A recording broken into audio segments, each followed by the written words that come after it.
오늘 우리가 함께 살펴본 네 가지 밭에 떨어진 씨앗의 비유는 우리에게 너무나도 익숙하고 잘 알고 있는 예수님의 비유의 말씀입니다. 성경에는 예수님의 비유가 여러 가지가 기록되어 있는데 그 가운데 이 네 가지 밭에 떨어진 씨앗의 비유는 마태, 마가, 누가, 공관복음 모두 기록된 유일한 비유의 말씀입니다. 또한 그리고 이 비유라는 것은 표현을 하고자 하는 대상을 다른 대상에 빗대어 나타내는 것을 이야기합니다. 그렇기 때문에 그 의도와 맥락 그리고 비유하는 대상에 대한 이해 등을 아는 자들에게는 그 말씀의 핵심이 온전하게 전해지고 쉽게 이해할 수 있지만 그렇지 못한 사람들에게는 이해가 되지 않기 때문에 비밀이 되고 해석이 필요합니다. 그런데 오늘 네 가지 밭의 비유는 예수님께서 친히 그 뜻을 풀어 설명해 주셨습니다. 예수님께서 말씀하신 것처럼 씨는 하나님의 말씀입니다. 그리고 네 가지 밭은 하나님의 말씀을 듣는 사람들의 그 마음, 그 심령을 가리킵니다. 오늘 말씀의 배경이 되는 본문 4절을 보면 각 동네 사람들이 예수께 나와 큰 무리를 이루었다라고 이야기하고 있습니다. 예수님께서 오셨다는 소식을 듣고 동네 모든 사람들이 다 큰 무리를 이루어서 예수님께 나와 예수님께서 전하시는 그 말씀을 듣고 있었던 것입니다. 수많은 큰 무리들이 모여서 다 같이 같은 하나님의 말씀을, 예수님의 말씀을 듣고 있었지만 그 마음이 길가와 같은 사람, 또 바위 위와 같은 사람, 가시떨기밭과 같은 사람, 그리고 좋은 땅과 같은 사람이 있다라는 것입니다. 그래서 같은 말씀을 들어도 길가와 같은 심령의 사람은 공중의 새, 곧 공중의 권세를 잡은 마귀들이 그 말씀을 빼앗아가 버립니다. 또 그 마음이 바위 위와 같은 사람은 말씀을 들을 때에는 그 즉시 기쁨으로 받지만 뿌리를 깊게 내릴 수가 없어서 잠깐 믿다가 시련을 당할 때 배반하는 자입니다. 또 마음이 가시떨기밭과 같은 사람은 말씀을 들으나 이생의 염려와 재물과 향락의 기운에 막혀서 온전히 결실하지 못하는 자입니다. 그리고 그 마음이 좋은 땅과 같은 자는 착하고 좋은 마음으로 말씀을 듣고 지키며 인내로써 결실하는 자입니다. 지금 우리도 이 시간 주님 앞에 나와 함께 주의 말씀을 듣고 나누고 있습니다. 바라옵기는 우리가 같은 주님의 말씀을 들을 때에 우리 모두 다 좋은 땅의 마음으로 우리의 심령 가운데 주님의 말씀, 하나님의 말씀의 씨앗이 온전히 심기어지고 자라나서 백배의 결실을 맺는 우리 모두가 되시기를 주님의 이름으로 축복합니다. 그리고 이 시간 특별히 우리 다음 세대들이 좋은 땅의 마음으로 변화되고 그 마음에 하나님의 말씀이 온전히 심겨져서 열매 맺는 세대들이 되기를 소망합니다. 지난 2021년 5월에 리서치 전문 여론조사 기관인 한국갤럽에서 1984년부터 2021년도까지의 한국인의 종교에 대한 보고서를 공개하였습니다. 여기서 종교는 개신교뿐만이 아니라 천주교, 불교를 포함하는 것이지만 현재 개신교인이 가장 많은 비중을 차지하고 있기 때문에 우리 개신교 입장에서도 유의미한 지표라 할 수가 있습니다. 갤럽의 보고서를 따르면 특히 다음 세대인 젊은 세대들이 그 심령이 길가와 같은 상태임을 알 수가 있습니다. 2000년대 초반까지는 종교인의 비율이 증가세로 54%까지 이르렀지만 2021년도에는 40%로 줄은 것을 볼 수가 있습니다. 2000년대 이후 종교인의 감소에 가장 큰 요인이 됐던 것은 바로 청년층이었습니다. 빨간색으로 표시한 부분을 보시면 19세에서 29세의 종교인이 22%에 불과한 것을 볼 수가 있습니다. 그리고 통계청의 자료를 통해서도 개신교의 연령도 분포를 보면 30년 사이에 다음 세대들이 거의 절반가량으로 줄어든 것을 볼 수가 있습니다. 젊은 세대로 갈수록 그 마음이 길가와 같아져서 말씀의 씨앗을 뿌려도 심겨지지 못하고 있는 것입니다. 이러한 이유를 통계로 살펴보니 이와 같았습니다. 자료를 도식화해서 보니 19세에서 29세에 이르는 젊은 세대들이 종교를 믿지 않는 가장 큰 이유가 바로 무관심이었습니다. 전체 65%라는 가장 많은 큰 비중을 차지하고 있었습니다. 그리고 그 다음이 종교에 대한 불신과 실망으로 19%, 정신적이고 시간적인 여유의 부족으로 인한 것이 10%, 그리고 나 자신을 믿어서가 5%, 또 용기가 없고 부담이 되어서가 1%, 그리고 가족과 주위의 반대가 0%를 차지했습니다. 종교에 대한 불신과 실망, 그리고 바쁜 삶으로 인한 여유가 없고 다른 것보다 나 자신을 믿고 또 신앙생활을 하는 것이 부담되고 용기가 없는 등 여러 가지 이유가 있었지만 요즘 젊은 세대들이 종교를 가지지 않고 신앙생활을 하지 않는 가장 큰 이유가 바로 믿음과 신앙에 대해서 아예 관심조차 없다라는 것입니다. 이것은 우리의 다음 세대들이 갈수록 길가와 같이 그 마음이 굳어져서 하나님에 대한 말씀에 관심이 없고 내가 구원받을 죄인이라는 그 사실을 알지 못하고 구원의 필요성을 느끼지 못하는 영적 무감각에 빠져 있음을 보여줍니다.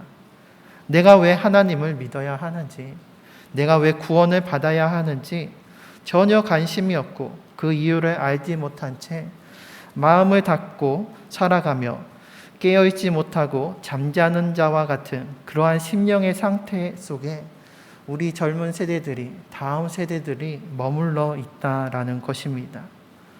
또한 우리 다음 세대들의 마음은 바위밭과도 같습니다. 깨어있어 말씀의 씨앗이 뿌려져도 잠시 견디다가 시련과 환란이 닥쳐오면 뿌리가 깊지 못하여 결국에 넘어지고 맙니다. 앞서 살펴본 것처럼 아예 종교에 무관심하는 무종교화뿐만이 아니라 말씀을 듣고 믿기 시작하였지만 결국 신앙에서 떠나가는 탈종교화 역시 지금 오늘날의 이 세대의 큰 문제 중에 하나입니다. 갤럽의 조사에 따르면 과거에 종교를 믿은 적이 있는가라는 질문에 비종교인들이 가장 최근에 어느 종교를 믿었는지 대답한 결과가 52%가 개신교, 그 다음에 38%가 불교, 그리고 11%가 천주교였다고 합니다. 신앙을 시작하고 신앙생활을 하였지만 거기서 떠나서 비종교인으로 된 것이 52%로 개신교인들이 가장 많았다라는 것입니다. 보고서에서는 그 이유에 대해서 개신교는 다른 종교보다 청년층 대상 포교 활동에 적극적인 만큼 신규 유입, 단기 이탈자도 많은 것으로 보인다라고 평가를 했습니다. 즉 말씀의 씨앗은 많이 뿌려지지만 바위와 같은 마음에 뿌려져서 시련과 환란이 닥쳐오면 넘어지고 말라져 버리는 일들이 지금 우리의 다음 세대들이 겪고 있는 일이다라는 것입니다. 또 다른 통계를 보면 목회데이터 연구소 자료에 따르면 코로나19 이후 교회에 출석하지 않는 교인이 평균 20%에 달한다고 응답이 되었습니다. 5명 중에 1명이 코로나 이후 거의 교회를 출석하지 않게 되었다라는 것입니다. 그런데 코로나 이후 주일 예배 참여율을 연령대로 보니 장년층은 그래도 70%가 출석을 했는데 교회 학교의 경우는 42%만이 주일 예배를 참석하였다라고 합니다.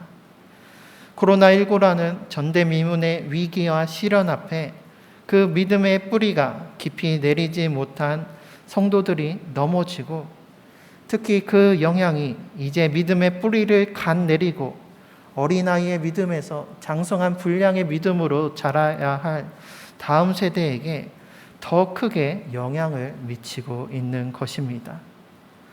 또한 우리 많은 다음 세대들의 마음이 가시떨기 밭과 같은 상태입니다.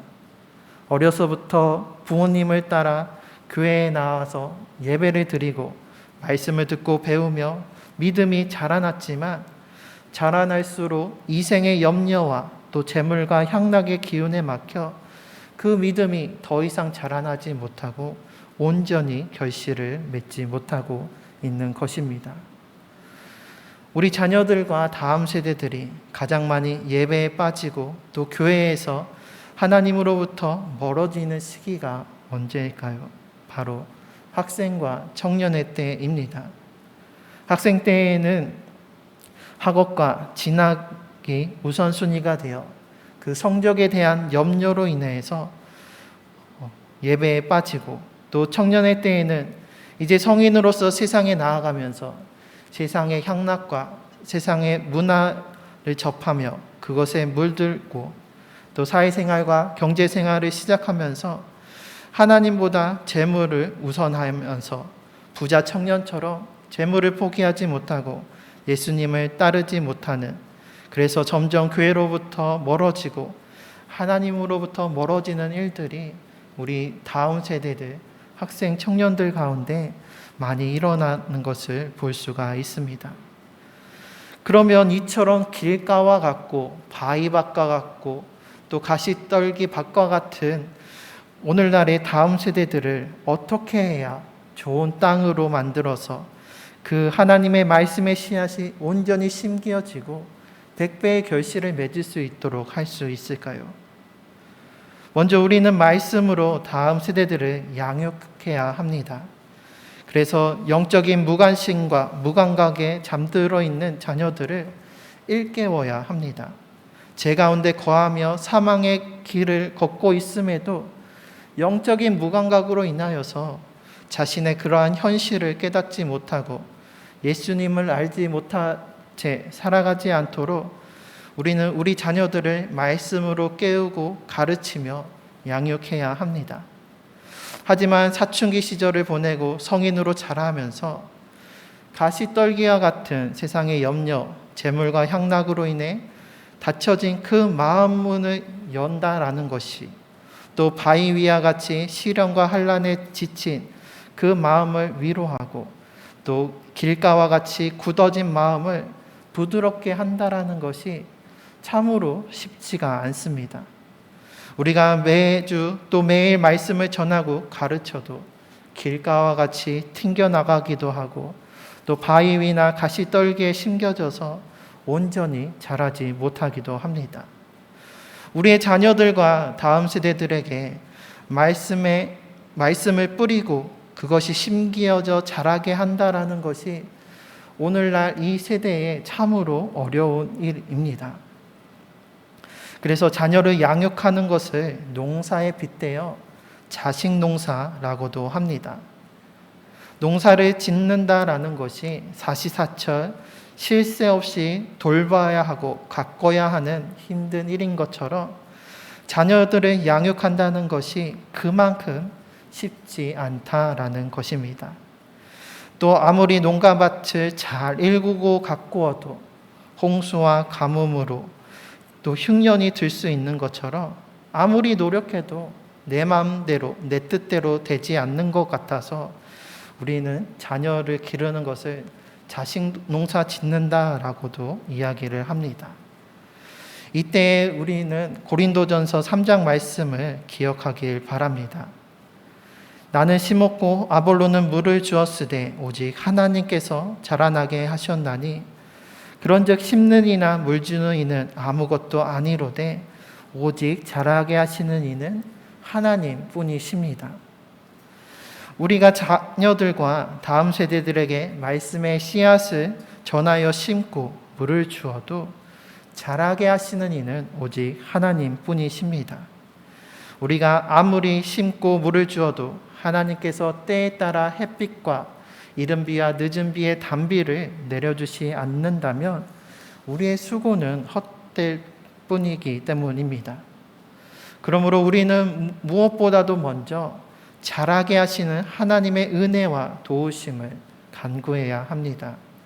내 뜻과 내 마음대로 자녀들을 양육하려는 것이 아니라 모세의 어머니 요게벳처럼 또 사무엘의 어머니 한나처럼 우리의 자녀가 하나님의 소유된 백성이요 하나님의 자녀임을 기억하면서 아버지 하나님께 우리의 자녀들을 맡기며 주님의 돌보심과 은혜를 간구해야 합니다.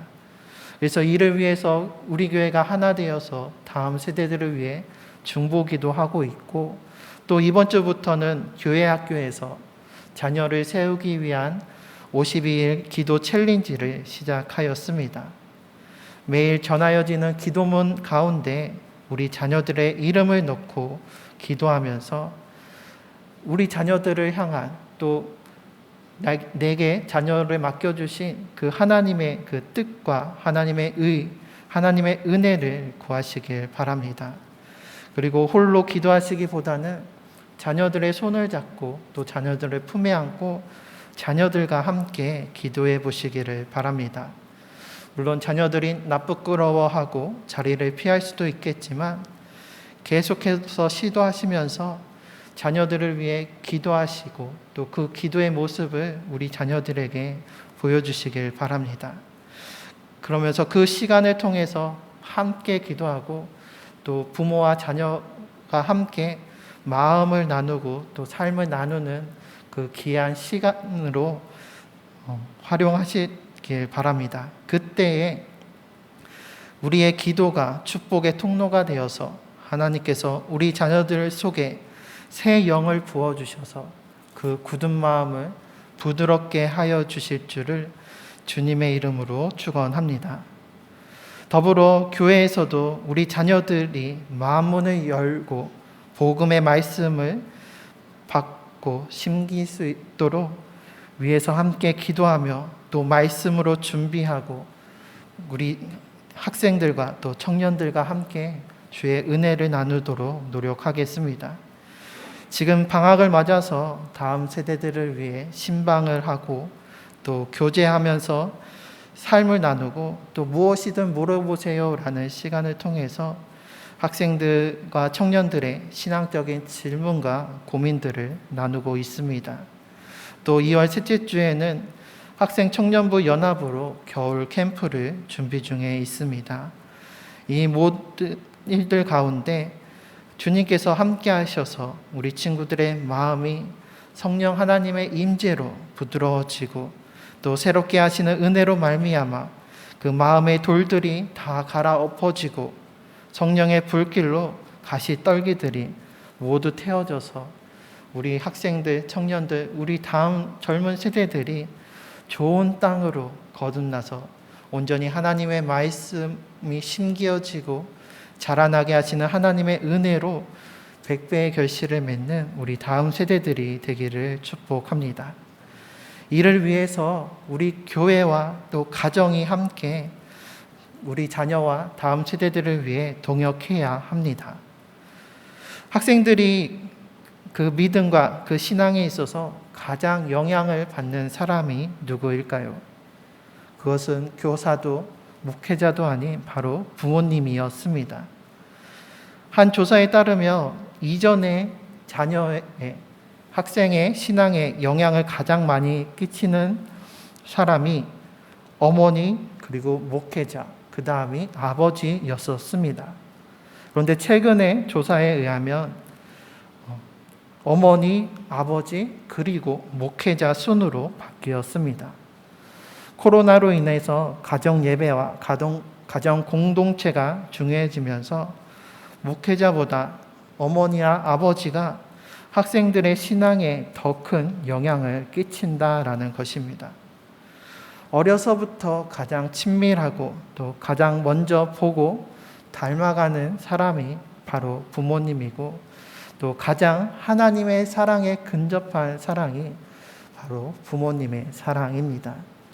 그러므로 매주 교회에서 말씀의 씨앗을 뿌릴 뿐만이 아니라 매일 삶 속에서 그 씨앗이 자랄 수 있도록 가정에서 또한 물을 주시길 바랍니다. 그래서 고린도전서 3장 9절 말씀을 다음 세대를 위해 적용을 한다면, 바울이 심고 아볼로는 물을 준과 같이 우리는 하나님의 동역자들로서 함께 말씀을 심고 또 물을 주는 그 사명을 감당해야 합니다.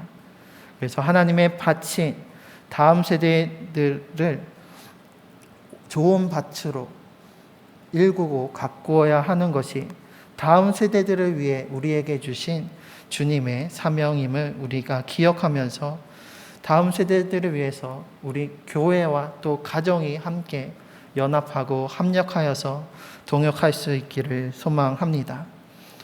물론 잘하게 하시는 분은 오직 하나님 한 분이십니다. 하지만 하나님의 일꾼, 하나님의 청지기로서 우리는 하나님의 밭을 갈고 그 밭에 씨를 뿌리고 물을 주어야 합니다. 이것이 우리에게 주신 사명임을 기억하면서 우리가 함께 연합하여서 우리 자녀들이 더 이상 길가와 같은 마음, 바위와 같은 마음, 또 가시떨기와 같은 마음이 아닌 오직 좋은 땅, 주님의 마음을 닮은 그 좋은 땅으로 거듭나기를 소망합니다. 그래서 특별히 오늘 이 네 가지 땅의 비유가 공간복음, 마태, 마가, 누가복음 모두에 기록되어 있는데, 누가는 좋은 땅에 대해서 한 가지를 더 붙여서 이야기하였습니다. 8장 15절 말씀을 보면 좋은 땅에 있다는 것은 착하고 좋은 마음으로 말씀을 듣고 지키어 인내로 결실하는 자니라. 좋은 땅은 좋은 마음으로 말씀을 듣고 지켜서 결실하는 땅인데, 누가는 특별히 인내하여 결실하는 자라고 하면서 인내를 더 이야기하고 있습니다. 이것은 우리 자녀들이 좋은 땅으로 거듭나기 위해서 그 땅을 갈고 엎고 또 가시덤불을 태우는 그 인내의 시간이 필요하다는 것이고, 또한 우리가 우리 자녀들의 그 마음밭을 좋은 땅으로 만들기 위해서는 인내의 시간이 필요하다라는 것입니다. 그래서 우리 학생들, 청년들의 그 다친 마음을 여는 것이 참으로 쉽지는 않지만, 우리가 인내하고 또 주님의 마음으로서 그들에게 마음에서 마음으로 다가가고 또 기도로 하나님의 그 은혜와 축복을 전달하면서 우리 자녀들이 좋은 땅으로 거듭날 수 있도록 그 사명을 온전히 감당하는 우리 모두가 되기를 바랍니다. 이를 위하여 저 역시 여전히 부족하고 연약한 자이지만 바울과 같은 목회자가 되어서 제가 맡고 있는 학생과 청년들을 위해서 늘 기도하며 또 하나님의 그 말씀의 씨앗, 생명의 씨앗을 전하며 심도록 하겠습니다. 우리 성도님들도, 우리 부모 세대들도 또한 우리의 삶과 또 가정에서 아볼로와 같이 물을 주는 자가 되어서 하나님의 바친 자녀들의 심령을 좋은 땅으로 함께 읽어주시기를 부탁드립니다. 그래서 우리 제암교회와 모든 가정이 하나 되어서 100배의 풍성한 결실을 맺으며 그 은혜와 축복을 누리고 또 그 열매로 하나님께 감사와 영광을 돌리는 하나님의 집이 되는 믿음의 가정과 주님의 몸된 교회가 되기를 주님의 이름으로 소망합니다.